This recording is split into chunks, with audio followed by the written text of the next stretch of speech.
Imran Khan बमकाबला establishment, जीत किसकी होगी? पाकिस्तान तहरीक इंसाफ के चेयरमैन इमरान खान ने अपनी तनकीद का मरकज मुकम्मल तौर पर मुल्क की मिलिट्री एस्टैब्लिशमेंट को बना लिया। बिल्ली थैले से बाहर आ चुकी है। माजी के बरक्स अब उन्होंने एस्टैब्लिशमेंट के खिलाड़ियों के नाम लेना शुरू कर दिए हैं। वो बराह रास्त उन पर कई गलत कामों का इल्जाम आयद कर रहे हैं, हत्ता के अवामी इज्तमाआत में चीख कर उनका नाम लेते हैं। उन्होंने वाज़े तौर पर सूरत हाल को इमरान खान बमकाबला मिलिट्री एस्टैब्लिशमेंट कर दिया है। मिलिट्री क़यादत के खिलाफ उनके इल्जामात की फहरिस्त हर गुजरते दिन के साथ तवील होती जा रही है। वो उन पर अवाम की ख्वाहिशात के बरक्स शहबाज शरीफ की हुकूमत लाने और करप्ट लोगों का साथ देने का इल्जाम आयद करते हैं। वो उन पर सहाफियों को हरासा करने का इल्जाम आयद करते हैं, हत्ता के अरशद शरीफ के कत्ल के मामले में भी उन पर उंगली उठा रहे हैं। उन्होंने मिलिट्री एस्टैब्लिशमेंट पर आजम सवाती और शहबाज गिल पर जेर हिरासत बरहना करके तशद्दुद का इल्जाम आयद किया। इमरान खान का कोई टीवी इंटरव्यू या खिताब ऐसा नहीं गुजरता जिसमें वो अस्करी क़यादत पर तनकीद ना कर रहे हों। दिलचस्प बात यह है कि इन सब के बावजूद वो इसी एस्टैब्लिशमेंट से जल्द इंतखाबात और मौजूदा हुकूमत को हटाने का मुतालबा कर रहे हैं। PTI में कोई नहीं जानता कि इमरान खान कहां जाकर रुकेंगे। मिलिट्री एस्टैब्लिशमेंट पर उनके हमलों की हद क्या होगी? लॉन्ग मार्च से खिताब करते हुए उन्होंने कहा कि एस्टैब्लिशमेंट करप्ट लोगों के साथ मिल गई है, जबकि पाकिस्तान के अवाम उनके साथ हैं। उन्होंने इदारे को खबरदार किया कि अगर उन्होंने मौजूदा हुक्मरान इत्तेहाद का साथ दिया तो अवाम उनके खिलाफ खड़े होंगे। उन्होंने कहा कि जो भी मौजूदा हुकूमत की हिमायत करेगा उसे अवाम की मुखालफत का सामना करना पड़ेगा। इमरान खान ने खबरदार किया कि अवाम का समंदर GT रोड पहुंचेगा। 6 माह से मैं मुल्क में इनकलाब बर्पा होते देख रहा हूँ। सवाल सिर्फ ये है कि क्या ये बैलेट बॉक्स के जरिए आने वाला पुरसुकून इनकलाब होगा या खून रेजी के जरिए आने वाला तबाहकुन इनकलाब साबित होगा।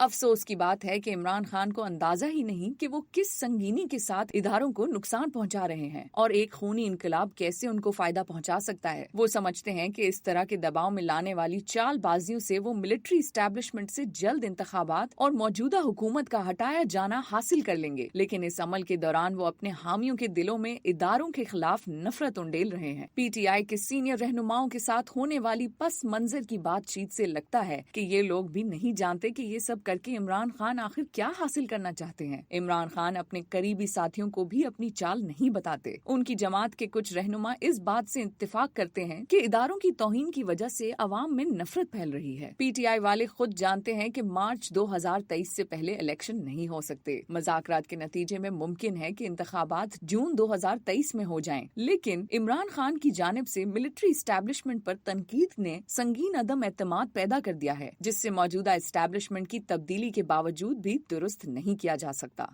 अब तक के लिए सिर्फ इतना ही। मजीद अपडेट्स और खबरों के लिए सब्सक्राइब कीजिए हमारा डेली जंग YouTube चैनल और लाइक करना ना भूलिए हमारा डेली जंग Facebook पेज।